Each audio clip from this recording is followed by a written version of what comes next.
در این ویدیو به معرفی و بررسی یه ابزار قدرتمند در تریدینگ ویو خواهیم پرداخت که با استفاده از سطوح فیبوناچی و تحلیل دقیق رفتار قیمت به شما کمک میکنه تا مناطق بازگشت قیمت و تغییرات روند رو به طور خودکار شناسایی کنید. با بنده همراه باشین تا بریم سراغ معرفی این اندیکاتور.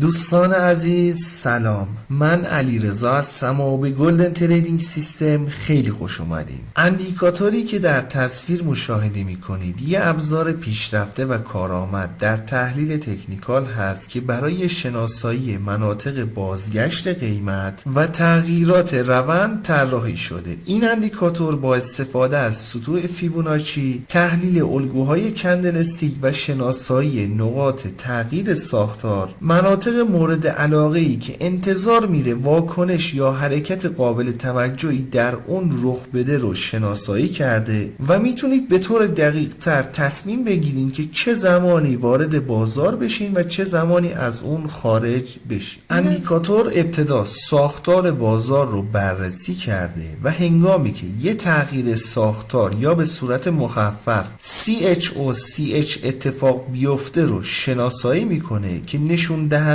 تغییرات مهم در جهت روند بازار هست. نقاط شناسایی شده ی تغییر ساختار به عنوان مبنای تعریف Area of Interest یا به صورت ساده تر AOI عمل میکنه و یه ناحیه ای رو شناسایی میکنه که در اون انتظار میره واکنش های قیمتی یا حرکت های قابل توجهی رخ بده. اگه تغییر ساختار صعودی داشته باشیم این ناحیه مورد علاقه به رنگ سبز و اگه تغییر ساختار نزولی رو داشته باشیم این ناحیه AOI با رنگ قرمز نمایش داده میشه. پس از شناسایی نواحی AOI اندیکاتور صبر میکنه تا یه دره یا قله قیمتی در منطقه AOI شکل بگیره. این شناسایی دره یا قله های قیمتی دوستان به صورت الگوریتمی و خودکار انجام میشه. به هر حال پس از ایجاد یه دره یا قله قیمتی اندیکاتور میاد و به صورت خودکار سطوح فیبوناچی اصلاحی رو برای شناسایی مناطق احتمالی بازگشت قیمت بر روی چارت قرار میده که برای معامله‌گران این امکان رو فراهم کنه تا مناطقی رو شناسایی کنند که در اون بازگشت های قیمت ممکنه اتفاق بیفته. اگه میبینید در این ناحیه AOI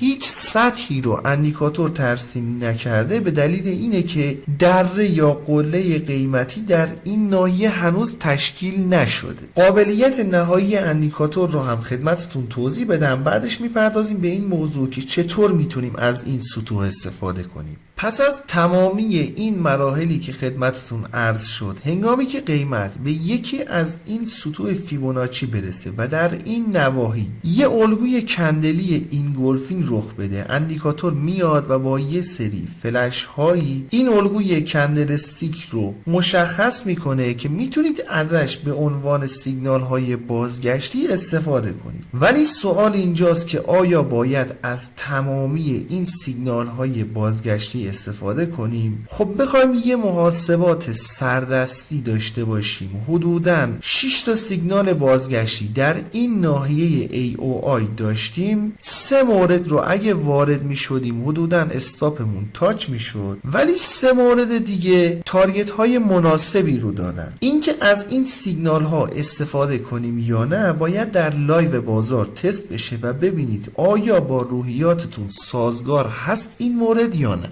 در کل این اندیکاتور برای تمامی شرایط بازار قابل استفاده است، اما بیشترین کارایی رو زمانی داره که بازار در حال تغییر روند یا در اصلاح باشه. زمانی که شما شواهدی از تغییرات قیمت یا شروع اصلاحات در روند رو مشاهده کنید، این اندیکاتور بهتون کمک میکنه تا بهترین نقاط برای ورود به بازار رو در حرکات اصلاحی شناسایی کنید. همچنین در بازارهایی که نوسانات بالایی دارن میتونه بهتون در شناسایی مناطق حمایت یا مقاومت دقیق کمک کنه. برای ورود به ترید، طراح اندیکاتور از الگوی کندلستیک اینگولفینگ استفاده کرده. در اندیکاتور اگه دوست دارین الگوهای کندلستیک رو به صورت کاملا اصولی یاد بگیرین و ازش استفاده کنید، پیشنهاد میکنم دوره جامع الگوهای کندلستیک که لینک فهرست پخشش رو براتون در قسمت توضیحات ویدیو قرار میدم رو حتما تماشا کنید. علاوه بر الگوهای کندلستیک، شما میتونید از الگوهای بازگشتی تحلیل تکنیکال استفاده کنید. میتونید از اندیکاتورها کمک بگیرید. برای ورود به ترید انواع روش‌ها وجود داره که میتونید ازش استفاده کنید. منتها مهمترین بخش برای کار با این اندیکاتور ابتدا بررسی شرایط بازار هست. طبق توضیحاتی که خدمتتون عرض شد، اگر شرایط بازار مناسب بود، اون موقع سطوحی که اندیکاتور بر روی چارت قرار میده رو بررسی و زمانی که قیمت بهش رسید در بهترین نقطه میتونید اقدام معامله کنید.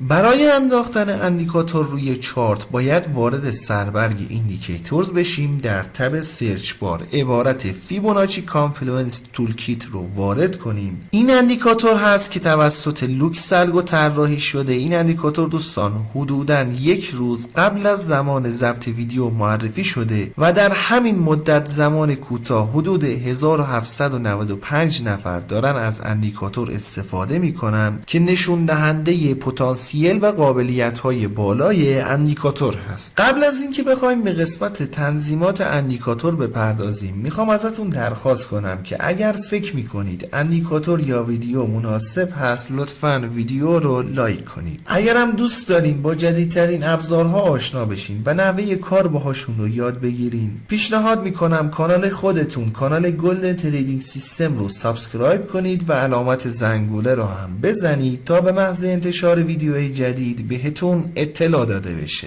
بسیار خوب، دو گزینه اول دوستان برای نمایش یا عدم نمایش ساختارهای صعودی یا نزولی هست. گاهی اوقات ساختارهای صعودی و نزولی با هم ادغام میشن و چارت شلوغ میشه. در اینجور مواقع بایستی بهترین ساختار رو با توجه به شرایط بازار بررسی و این گزینه ها خیلی میتونه در اینجور مواقع باعث خلوت‌تر شدن چارتتون بشه. گزینه بعدی مربوط به نمایش یا عدم نمایش سطوح Area of Interest هست. گزینه بعدی هم مربوط به خطوطی هست که تغییر ساختار در اون اتفاق افتاده که در گزینه اولی مشخص میکنید استایل این خطوط به چه صورتی باشه و در گزینه بعدی ضخامت این خطوط رو تعیین میکنید. در قسمت بعد تعیین میکنید که کدوم یکی از این سطوح فیبوناچی رو اندیکاتور بهتون نمایش بده. باز این گزینه ها دوستان در شرایط مختلف بازار خیلی میتونن بهتون کمک کنن. یه زمانی ساختار در جهت روند ایجاد میشه که لول های کمتر از 50 قیمت بهشون واکنش خوبی رو نشون میده. یه زمانی ساختار در فازهای اصلاحی تشکیل میشه. اون موقع برای کاهش ریسک مجبور هستین از لول های 61 و 8 78 و 6 استفاده کنید. به هر حال این سطوح رو با توجه به نیازتون میتونید فعال یا غیر فعالش کنید. ضمن اینکه میتونید سطوح دیگری که خودتون مد نظر دارین رو بیاین و تنظیم کنید. محدودیتی در این باره وجود نداره. گزینه بعدی اگه یادتون باشه عرض کردم خدمتتون اندیکاتور در وهله اول میاد و ساختارهای بازار رو بررسی میکنه. این گزینه به صورت پیشفرض غیر فعال هست. اگه دوست داشتین ساختارهای مهم بازار بر روی چارت نمایش داده بشه میتونید بیاین و یکی از این موارد رو انتخاب کنید. ضمناً در این قسمت هم اگر احیانا آبجکت هایی که نمایش داده میشن کوچیک هستن میتونید سایزش رو تغییر بدید. گزینه بعدی مربوط به فلش های بازگشتی هست که توسط الگوی اینگولفینگ رخ میده. به صورت پیشفرض بر روی این گزینه تنظیم شده که اینگولفینگ هایی رو شناسایی کنه که در جهت ساختار باشه. یعنی اگه ساختار سعودی داشته باشیم فقط اینگولفینگ های سعودی صعودی رو شناسایی میکنه، برای ساختارهای نزولی هم بالعکس. ولی این گزینه اگه بر روی آل باشه دیگه فرقی نمیکنه ساختار صعودی هست یا نزولی، هر جایی که الگوی اینگولفین در چارت رخ بده اندیکاتور شناساییش میکنه. انشالله که براتون مفید باشه. رو قله میبینم دوست من.